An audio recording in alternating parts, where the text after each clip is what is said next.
There is a form of schizophrenia where people have multiple personalities. They've made movies about this, and you can see people in these movies as they change from one personality to another personality. And while they're in that personality, they take on certain characteristics, have certain attitudes, have certain ideas about how things should be. And then there's a switch and they become somebody else. And they take on new attitudes and new ideas and new positions about things. Some people have 2 or 3 personalities.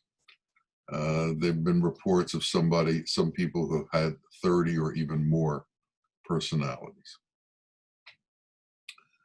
Well, one of the things that should be evident from watching the switch in personalities within people is that there's no reality to it. There's a short span of personality, and boom, another personality takes its place. And that exists for a short span, and then another takes its place, and so on and so on. Now, we should be looking at ourselves and our personalities. We should be looking at who it is we are and what is the motive that is expressed by us or that is intended by us as we walk through our life. Why do we do the things that we do? Why do we act the way that we act? What is the causation behind our acts? What is the causation behind our personality? How did it come about? And why is it the way it is? And is it truly who we are, or is it some passing inclination that is expressing itself and has taken over our being for a certain period of time, and then it passes until some other motive goes into us and takes over our being and attempts to express itself in a certain mode because of a certain reason or a certain motive or a certain intention. So let's recap a little bit. We need to know our motives, our intentions, and the reasons we do things. We need to zero in on why we are the way we are and what is it that pushes us in the direction that we are. Where did our makeup come from? How did it come about? Why did it come about? And why do we insist on maintaining it and continuing to act with those motives, inclinations, or intentions? If we can't look at these things, and if we can't pose these questions to ourselves, and if we can't try to find answers to these questions, then we are going to be stuck with whatever happens to us from the inclination of our mind. So our mind is setting up these personalities. Our mind is setting up these motives. Our mind is setting up these inclinations. And our mind is giving us reasons for why we do things. And as long as we think that the mind is relevant and the mind is something to be paid attention to and to be adhered to, we are going to continue to be in the same mode. Now, there's an expression, he had a change of mind. What does that mean? That means that you went from one set of opinions to another set of opinions. Somehow, something happened that changed opinions. It changed attitude, and it changed the way you see things. People who go through different opinions become often very harsh in their new opinions. A typical example is someone who was a smoker who all of a sudden stopped smoking. And now they're proselytizing to everybody who smokes about stopping smoking, and it becomes a very important part of their life. But it goes deeper than that. Where do our inclinations come from? What is it that we're trying to accomplish in this life? What brings us to a peaceful state? And are we trying to be in a peaceful state? Or have we allowed this random mind that goes in all directions to lead us without any critical analysis as to what is going on? If we don't begin to have critical analysis of our own thought process, then our own thought process is going to continue randomly to give us ideas, give us assumed purpose, and direct us in certain ways. Without a hold on this, without some kind of grip on that process, we are essentially robots under the control of this mind that is constantly capable of change, constantly capable of coming up with new and bizarre ideas, and we constantly follow it. Why do we follow it? Well, the why is a simple reason. If you are a follower of your own mind, and if you adhere to it vigorously, it has to do with the fact that you think you are your mind, that you believe that your mind is actually guiding you and telling you what to do and is you. Now, I had a friend or someone I knew who was schizophrenic, and he was told by his mind to jump off a bridge. And it wasn't a very high bridge, fortunately, but he did. He jumped off this bridge, and he broke both of his legs and shattered a number of bones because he listened to his mind. Now, when people have been diagnosed as schizophrenic, it is acknowledged by the medical authorities that their mind is out of order. In judicial proceedings, there's something called an insanity defense. That means that someone can't be responsible for what they did or what they do because their mind isn't working properly and they're under the influence of a defective mind. Now, we need to begin to do an analysis of the mind.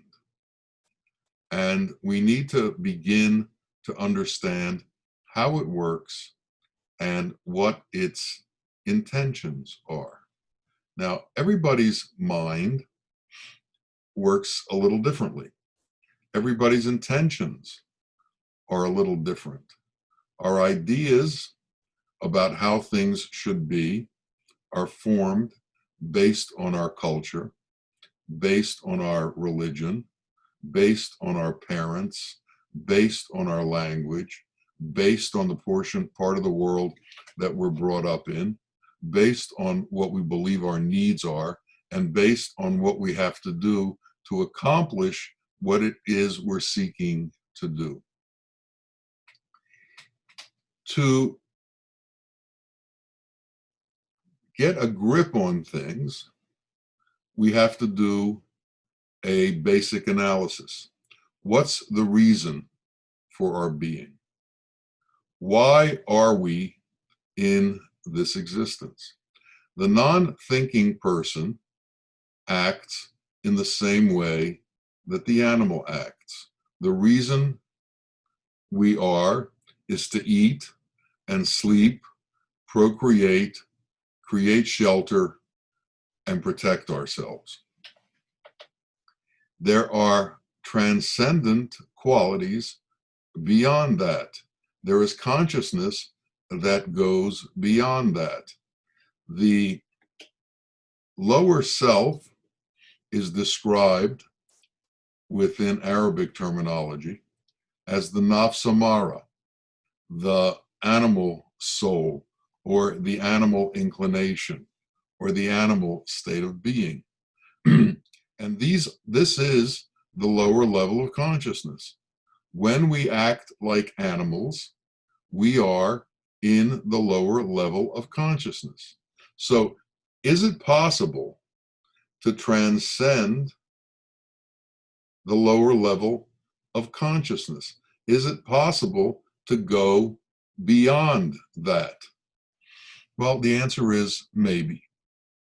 Dependent on your will, dependent on your inclination, and dependent on your desire for change. There was a scientist whose name was Darwin, who came up with certain theories that he described as evolution, and he called it the survival of the fittest. And he indicated how different animals adapt to their circumstances so that they can survive more easily within their environment. When I was about 21 or so, I was taking a course on theories of education.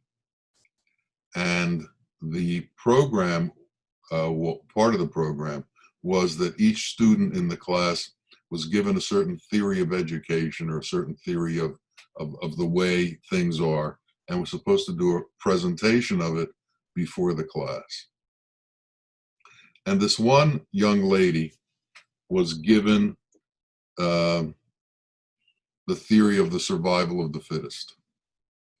And she set up a little card table and 2 chairs at the front of the class and invited me to come sit in one of the chairs. She then also invited another person in the class to sit in the chair across from me. I was about twice the size of the other person in the class. She asked us to arm wrestle. We did, And of course, I won. And she handed me an apple. And then she wrote on the board, survival of the fittest. And I took a bite of the apple and I gave the rest of the apple to the person sitting across from me. Now, this is the change in consciousness that has to go on in each of us to move from animal to transcendent, and to move from animal into wisdom, to move from animal towards godliness. Animal keeps for itself. Godliness gives towards everybody. Animal separates itself from everyone else. Godliness is inclusive with everyone else. In our life, as we travel through our experiences, as we are looking for happiness and peace and contentment in our lives, we learn certain things. We learn what, in fact, brings us contentment and what doesn't bring us contentment. We learn what brings us peace and what doesn't bring us peace.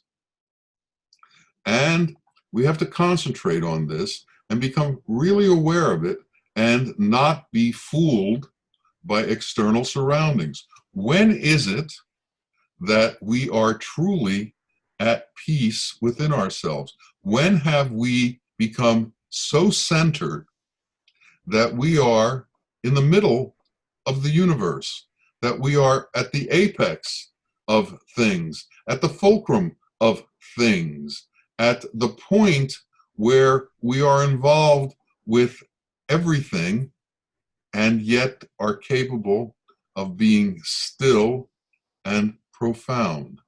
When can we transcend into a state where we are not besieged by our needs and besieged by our desires and besieged by trying to manipulate all of the externalities around us to satisfy our needs and desires? When do we stop manipulating form on behalf of our desires and become content with the state of things as they are?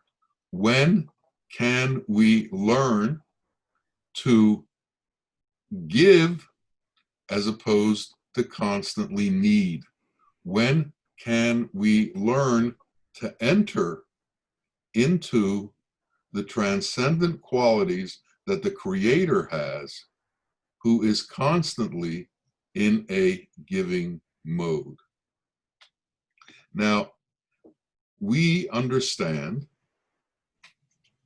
that the Creator is beyond estimation, that the Creator is eternal, that the Creator has no limitations, that the Creator can give as much as is necessary, and it never diminishes the Creator in the smallest iota.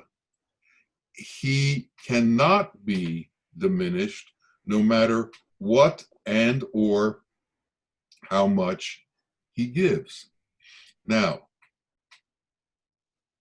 we in this life have to make a decision.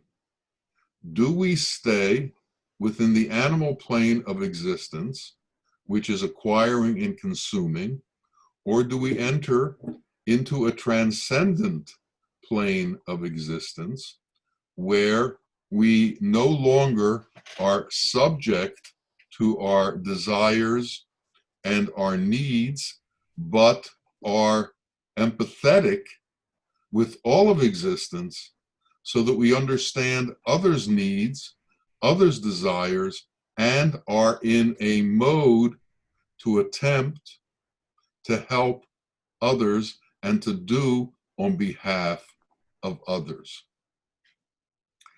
I had a friend who came to see me who was suicidal, and he was a very, very self-absorbed, selfish person.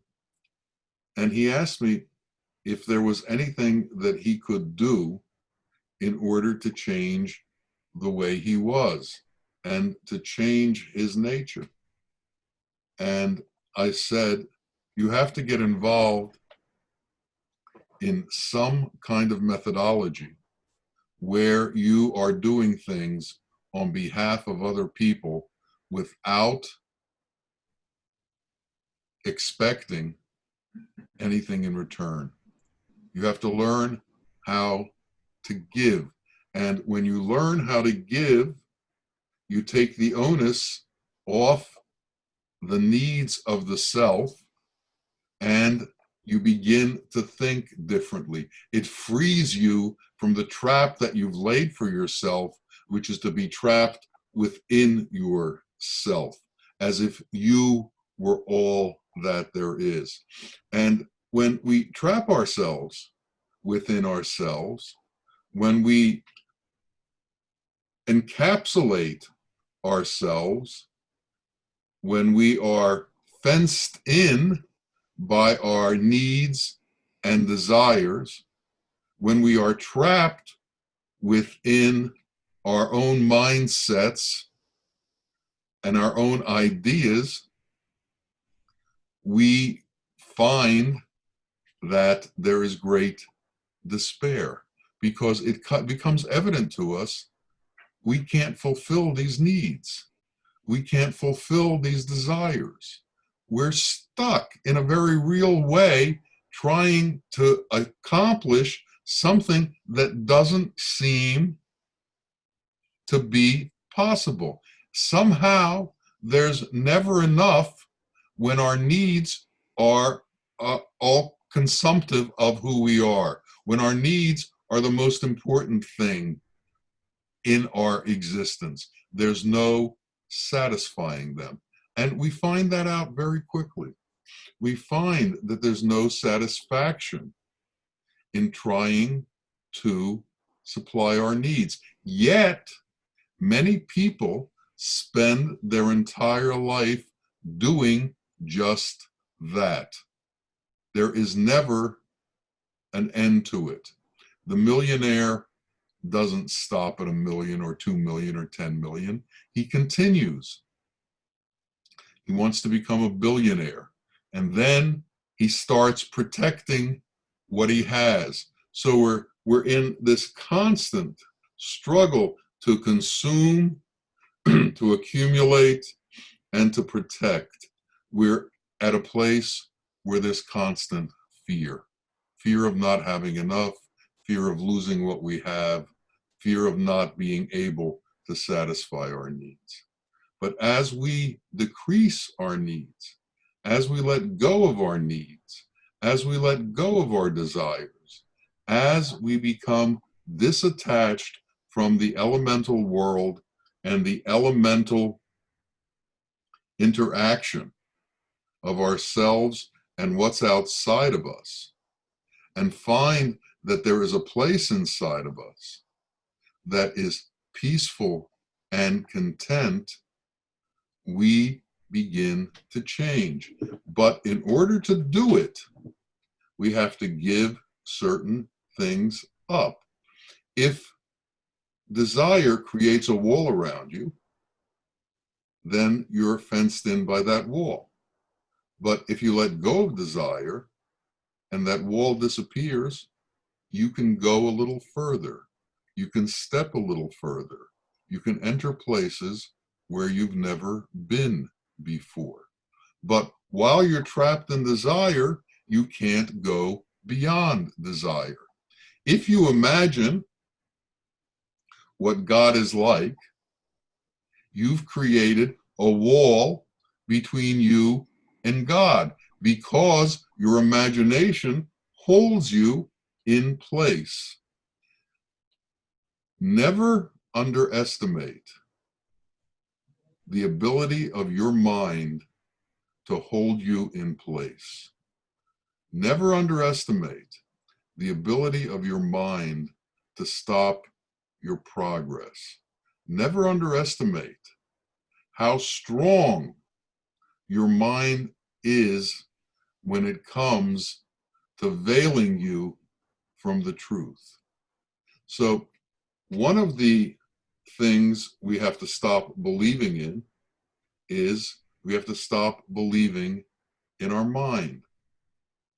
And the reason for a teacher, the reason that we need guidance is because at the animal level and even some of the lower levels of wisdom, our own guidance is insufficient. So the teacher comes along, and if you are intuitive enough to understand that you need guidance, and if you are capable of giving up your will to allow guidance to occur, and if you are willing to follow the guidance contrary to what your mind tells you, then you will become capable of moving in an appropriate direction. You will become capable of surrendering to the teacher, surrendering to the will of the teacher. And this word surrender becomes incredibly important. You see, the mind insists on being in control. The mind insists on guiding you. The mind insists on taking you through the world and doing what it thinks is important. But it takes an individual with a certain amount of insight and a certain amount of strength to figure out that the mind is not a good guide through this world. It's limited as to where it can take us, and it's limited in the places that it can take us. It can take us through the elements, and it can attempt to help us manipulate the elements so that the elements satisfy some of our needs. But it can't take us beyond interaction with the elemental forms that are outside of us. If we are going to learn the truth of existence, we have to escape from that. And this is what the teacher does. As we become closer to the teacher, and as the teacher's love becomes magnified within us, and as we learn to trust the teacher, as our love grows for him, we surrender to him, not through obligation, but through trust and through love. The love that he gives us, we return to him, and we return it to him through surrender. And what does a true teacher do? He takes this love and he takes this surrender and he takes it to the Creator. So through surrendering to the teacher, we create a situation where we can surrender to the Creator. And in surrendering the Creator, we change the trajectory of our existence. We change the trajectory of our existence from someone who is bound, tied up, consumed with the elemental world to someone who has released himself or herself from the attachments to the elemental world and has transcended into a non-elemental understanding of things. as long as we stay within the elemental, we are tied to the elemental. And as we are tied to the elemental, we are tied to what happens to the elemental. And what happens to creation? Creation dissipates. Creation disappears. Creation grows, recedes, gets born, dies, and goes through that cycle. The non-elemental doesn't disappear. The non-elemental is eternal. And each of us has within us that non-elemental part that Allah put in each of us, which is our soul, which is the light of reality, and it exists within us. And when this body disappears, what's left is that light that came from the Creator. And if we are able to see that light within ourselves, if we are able to act within that light, if we are able to open that light up so that it reveals to us the truth of existence, then we become part of that which is non-elemental. But this takes getting over ourselves. This takes releasing ourselves from our needs, releasing ourselves from all of the attachments, and attaching ourselves to Allah's gracious, transcendent qualities. It takes becoming merciful. It takes becoming compassionate. It takes becoming loving. It takes becoming kind. It takes becoming giving. It takes becoming helping. It takes letting go of everything that holds us in place connected to this world. So it takes letting go of the world, releasing ourselves from all of the influences of the world, releasing ourselves from everything that is around us. And as we do that, we climb from a body that believes that that's who it is to a body that we know is temporary, a personality that we know is false, and it allows us to enter into the open space of Allah's existence, where the manifest reality is when His qualities come into being through us or through others. And we recognize them, and we act on them, and we do them in that way. So a name for Ibn Arabi was the ultimate mercifier, which meant that his life was an act of mercy in the world. The prophet, when asked about his mission in the world, said, I came as a mercy to this world. So Allah is constantly sending us examples of mercy. My teacher, Muhammad Rahim Bawa Muhaiyaddeen, was a mercifier. He was one who came here as a mercy for us so that we could see mercy in manifest form, and that we could become that which we saw. He said to us often, become like me. And he also said to us that one of the gifts that he was given by Allah is that he was able to transfer into those who were with him that which was given to him. So the qualities that he had, he was able to give to others. The understandings that he had, he was able to give to others. But for us to do that, we had to surrender to him, and We had to set an intention in ourselves that we wanted to become like him. We had to set a motive that we wanted to become like him. So that when we finally asked ourselves the question, what is it that we want to do? What is it that we want to become? What is it that we want to be? The answer became, we want to become like our teacher. We want to be able to have the qualities of our teacher.